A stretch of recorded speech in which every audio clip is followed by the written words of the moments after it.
ഞെട്ടിപ്പിക്കുന്ന വളരെ വ്യക്തമായ തെളിവുകൾ ഈ യുവതിയുടെ അച്ഛൻ കൈമാറിയിട്ടും 10ാം ദിവസമായിട്ട് പോലും ഇന്ന് വരെയും സുഗാന്തിനെ ഇതുവരെയും പോലീസ് പിടിക്കാത്തത് ഗുരുതര വീഴ്ച തന്നെയാണ്.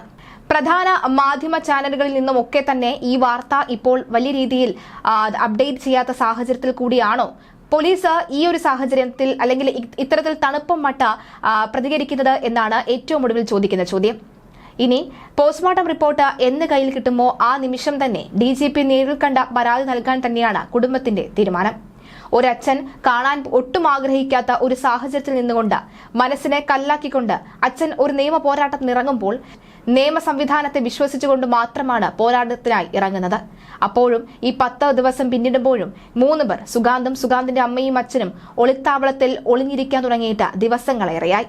എങ്ങനെയാണ് ഇവർക്ക് ഇത്രയും ദിവസം പോലീസിനെ പറ്റിച്ച് ഒളിച്ചു താമസിക്കാൻ കഴിയുന്നത്? എന്തുകൊണ്ടാണ് ഇവർ പിടിയിൽപ്പെടാതിരുന്നത്? എന്തായാലും നിലവിലെ സാഹചര്യത്തിൽ ആ മലപ്പുറത്തെ വീട്ടിൽ ഇത്തരത്തിൽ പട്ടിണിയിലായ വളർത്തുമൃഗങ്ങൾ മാത്രമാണുള്ളത്. ഇവരെ കൂടി ശാപം എങ്ങനെയാണ് സുഗാന്തിന് ഏൽക്കാതിരിക്കുക? ആത്മഹത്യാ വാർത്ത പുറത്തു വന്ന ശേഷം സുഗാന്തും മാതാപിതാക്കളും എവിടെയെന്നാണ് വ്യക്തമില്ലാത്ത വാർത്ത. എടപ്പാളിന് സമീപം ശുഗപുരത്തെ പെട്രോൾ പമ്പിനടുത്താണ് സുഗാന്ത് സുരേഷിന്റെ വീട്. വിശാലമായ പുരയിടത്തിലേക്കുള്ള ഗേറ്റ് പൂട്ടിയ നിലയിലാണ്. ആത്മഹത്യാ വാർത്തയ്ക്ക് ശേഷം ഗേറ്റ് തുറന്നിട്ടില്ല എന്ന് അയൽവാസികൾ പറയുന്നു. അയൽവാസികളുമായി കാര്യമായ അടുപ്പമോ സൗഹൃദമോ പുലർത്തിയിരുന്നില്ല. അതുകൊണ്ട് തന്നെ എവിടേക്കാവാം ഇവർ പോയിട്ടുണ്ടാവുക എന്നതിനെക്കുറിച്ച് ആർക്കും ധാരണകളൊന്നും തന്നെ ഇല്ല. സുഗാന്തിന്റെ പിതാവ് ഏറെക്കാലം വിദേശത്തായിരുന്നു. അമ്മ ടീച്ചറായിരുന്നു. സുഗാന്ത് ഏക മകനാണ്.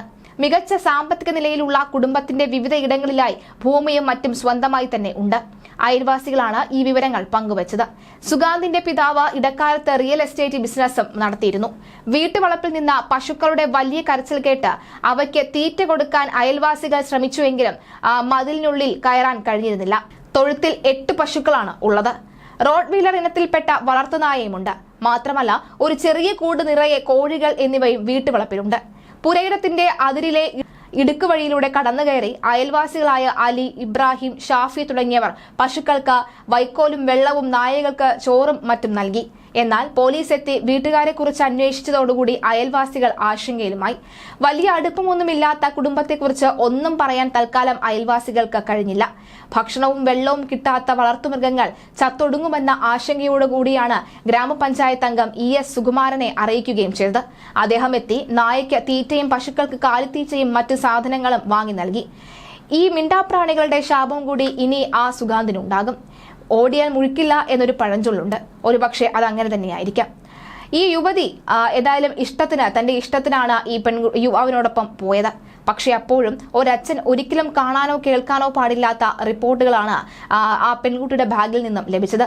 ഒരച്ഛൻ ഇത്രയും ശക്തമായി പോലീസിന് മുൻപാകെ തന്റെ മകൾ അനുഭവിച്ച ഓരോ വേദനയും എണ്ണി എണ്ണി പറഞ്ഞുകൊണ്ട് തെളിവുകൾ കൈമാറിയിട്ടും എന്തുകൊണ്ട് സുഗാന്തിനെ ഇതുവരെയും പോലീസിന് പിടിക്കാൻ കഴിയുന്നില്ല? 10 ദിവസം പിന്നിടുമ്പോഴും പോലീസ് കാണിക്കുന്ന ഈ ഒരു മരവിപ്പ് അല്ലെങ്കിൽ ഈ ഒരു തണുപ്പൻ മട്ട് എന്തുകൊണ്ട്? IB ഉദ്യോഗസ്ഥയെ കാമുകനായ സുഗാന്ത് ചൂഷണം ചെയ്തതിന് കൂടുതൽ തെളിവുകളുമുണ്ട്. കഴിഞ്ഞ വർഷം ആശുപത്രിയിൽ ഗർഭചിത്രം നടത്തിയതിന്റെ രേഖകൾ ഉൾപ്പെടെയാണ് കുടുംബം കൈമാറിയത്. എന്നിട്ടും സുഗാന്തിനെതിരെ കേസെടുക്കാൻ പേട്ട പോലീസ് തയ്യാറായിട്ടില്ല. യുവതി മരിച്ച് 10 ദിവസം കഴിഞ്ഞിട്ടും അന്വേഷണം തുടരുകയാണ് എന്ന മറുപടി മാത്രമാണ് പോലീസിൽ നിന്നും ലഭിക്കുന്നത്. സുഗാന്ത് ഇപ്പോഴും ഒളിവിലാണ്. സുഗാന്തിനെതിരെ പോലീസ് ലുക്കൌട്ട് നോട്ടീസ് പുറത്തിറക്കി. വിമാനത്താവളങ്ങൾ വഴി രാജ്യം വിടുന്നതും തടയാനാണ് നടപടി. പോസ്റ്റ്മോർട്ടം റിപ്പോർട്ട് ഉടൻ കുടുംബത്തിന് ലഭിക്കും. ഇതിനുശേഷം DGP നേരിൽ കണ്ട പരാതി അടക്കമുള്ള തുടർ നടപടി കൊടുക്കുമെന്നും ആലോചിക്കുന്നുണ്ട്. ഒരു കൂട്ടുകാരിക്കൊപ്പമാണ് ആശുപത്രിയിലെത്തി ഈ ഗർഭചിത്രം നടത്തിയത് എന്നാണ് പോലീസ് കണ്ടെത്തിയത്. ബാങ്ക് രേഖകൾ പരിശോധിച്ചപ്പോൾ ആശുപത്രിയിൽ പണം നൽകിയതിന്റെ വിവരം ലഭിച്ചതിനെ തുടർന്നാണ് കുടുംബം വിവരം പോലീസിൽ കൈമാറിയത്. ഗർഭചിത്രം നടത്തിയിരുന്നുവെന്ന കുടുംബം അറിയുന്നതും അപ്പോൾ മാത്രമാണ്. പിന്നീട് പോലീസ് നടത്തിയ അന്വേഷണത്തിലാണ് ഒരു സുഹൃത്തിനൊപ്പം യുവതി ആശുപത്രിയിലെത്തിയ വിവരം സ്ഥിരീകരിച്ചത്. യുവതിയുടെ ബാഗിൽ നിന്ന് ഇതുമായി ബന്ധപ്പെട്ട മരുന്നിന്റെ കുറിപ്പടിയും ലഭിച്ചിരുന്നു. സുഗാന്ത് യുവതിയെ ലൈംഗിക അതിക്രമത്തിന് ഇരയാക്കിയെന്നും മകളിൽ നിന്നും പണം തട്ടിയെടുത്തുവെന്നും പിതാവ് മധുസൂദനൻ കഴിഞ്ഞ ദിവസം പറഞ്ഞിരുന്നു. ഗർഭചിത്രം നടത്തുന്നതിന് ഏറെ നടപടിക്രമങ്ങളാണ് ഉള്ളത്. ഈ നടപടിക്രമങ്ങൾ ആശുപത്രി പാലിച്ചിരുന്നോ എന്നതും ഉയരുന്ന ചോദ്യമാണ്. ഇനിയും സുഗാന്തിനെതിരെ IBയും നടപടിയെടുത്തിട്ടില്ല. നെടുമ്പാശ്ശേരി വിമാനത്താവളത്തിലെ IB ഉദ്യോഗസ്ഥരാണ് രേഖകളിൽ ഇപ്പോഴും സുഗാന്ത്.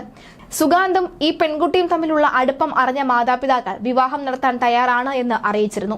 സുഗാന്തിന്റെ കുടുംബവുമായി സംസാരിക്കാമെന്ന് പറഞ്ഞപ്പോൾ ഓരോ കാരണം പറഞ്ഞ് സുഗാന്ത് ഒഴിഞ്ഞു മാറുകയായിരുന്നുവെന്നും സുഗാന്തിന്റെ പിതാവിന്റെ ശസ്ത്രക്രിയ ഉൾപ്പെടെയുള്ള കാര്യങ്ങൾ പറഞ്ഞാണ് നീട്ടിക്കൊണ്ടു പോകുന്നത്.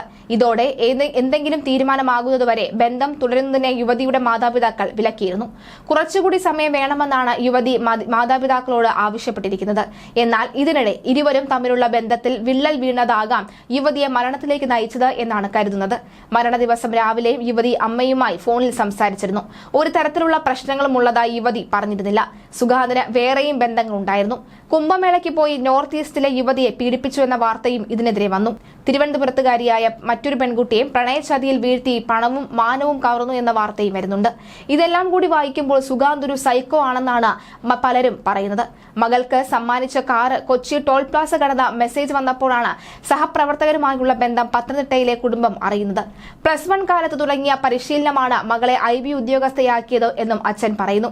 ആ സമയത്ത് യാത്രകൾ വിലക്കിയിട്ടുണ്ട്, ചോദ്യം ചെയ്തിട്ടുണ്ട്. ജോലി കിട്ടിയതിന് പിന്നാലെ വീട്ടിലെത്തിയ ഉദ്യോഗസ്ഥർ തന്നെ ജോലിക്കാര്യം പുറത്തു പറയരുത് എന്നും വീട്ടുകാർ പോലും ജോലിക്കാര്യങ്ങൾ ചോദിക്കരുത് എന്നും പറഞ്ഞിരുന്നുവെന്നും അച്ഛൻ പറയുന്നു. യുവതിയെ മാർച്ച് 24-നാണ് പേട്ട റെയിൽവേ മേൽപ്പാലത്തിന് സമീപത്തെ ട്രാക്കിൽ മരിച്ച നിലയിൽ കണ്ടെത്തിയത്. നൈറ്റ് ഡ്യൂട്ടി കഴിഞ്ഞ രാവിലെ വിമാനത്താവളത്തിൽ നിന്നിറങ്ങിയ യുവതി തിരുവനന്തപുരത്തേക്ക് വരികയായിരുന്ന ജയന്തി ജനത എക്സ്പ്രസിന് മുന്നിലാണ് ചാടി ആത്മഹത്യ ചെയ്തത്. ജീവനൊടുക്കുന്നതിന് തൊട്ടു മുൻപ് പാളത്തിലൂടെ നടക്കുമ്പോൾ 4 തവണയാണ് യുവതിയും സുഗാന്തുമായി സംസാരിച്ചതെന്ന് പോലീസ് പറയുന്നു. ഫോൺ രേഖകൾ പരിശോധിക്കുമ്പോൾ 8 സെക്കൻഡ് വീതം മാത്രമാണ് ഈ വിളികൾ നീണ്ടുനിന്നത്. ഈ ഫോൺ വിളികൾ എന്തിനായിരുന്നുവെന്നും എന്തായിരുന്നു ലക്ഷ്യമെന്നുമാണ് കണ്ടെത്തേണ്ടത്. പലതവണ സുഗാന്തിന്റെ അക്കൗണ്ടിലേക്ക് പണം മാറ്റിയിട്ടുണ്ട്. അപൂർവമായി മാത്രമാണ് തിരികെ സുഗാന്തിന്റെ അക്കൗണ്ടിൽ നിന്നും പണം ഈടാക്കിയിട്ടുള്ളത്. സുഗാന്തിനെ കാണാൻ പലവട്ടം യുവതി കൊച്ചിയിലേക്ക് പോയിരുന്നു. സുഗാന്ത് പലവട്ടം തിരുവനന്തപുരത്ത് വന്നിട്ടുണ്ട്. എന്നാൽ യാത്രാ ചെലവുകൾ വഹിച്ചിരുന്നതും യുവതിയായിരുന്നു. പത്തനംതിട്ടക്കാരിയുടെ മരണത്തിലേക്ക് നയിച്ചത് സുഗാന്തിന്റെ ഒഴിവുകാലമായിരുന്നു. സാമ്പത്തികമായി സുഗാന്ത് യുവതിയെ ചൂഷണം ചെയ്തതും ഇങ്ങനെ തന്നെ. ഇതിനൊപ്പം ലൈംഗികമായും പീഡിപ്പിച്ചുവെന്നാണ് റിപ്പോർട്ട്. ഇക്കാര്യം തെളിയിക്കുന്ന മെഡിക്കൽ രേഖകളാണ് കഴിഞ്ഞ ദിവസം അച്ഛന് ലഭിച്ചത്. തിരുവനന്തപുരത്തുകാരിയായ മറ്റൊരു യുവതിയെയും പ്രണയിച്ച ചതിയിൽ സുഗാന്ത് വീഴ്ത്തിയിരുന്നു. ഇതിനിടെയാണ് കുംഭമേളയ്ക്ക് പോയ സുഗാന്ത് അവിടെയും പീഡക റോള് അണിഞ്ഞിരുന്നു എന്നാണ് വിവരം. എന്തായാലും സുഗാന്തിനെതിരെ പോലീസ് കേസെടുത്തിട്ടില്ലെന്നാണ് സൂചനകൾ. എല്ലാം വിശദമായി വിലയിരുത്തിയ ശേഷമാകും കേസ് ഉണ്ടാവുക. അവധിയെടുത്തു പോയ സുഗാന്ത് നിലവിൽ ജോലിക്ക് പോകുന്നില്ലെന്നാണ് വ്യക്തമാകുന്നത്.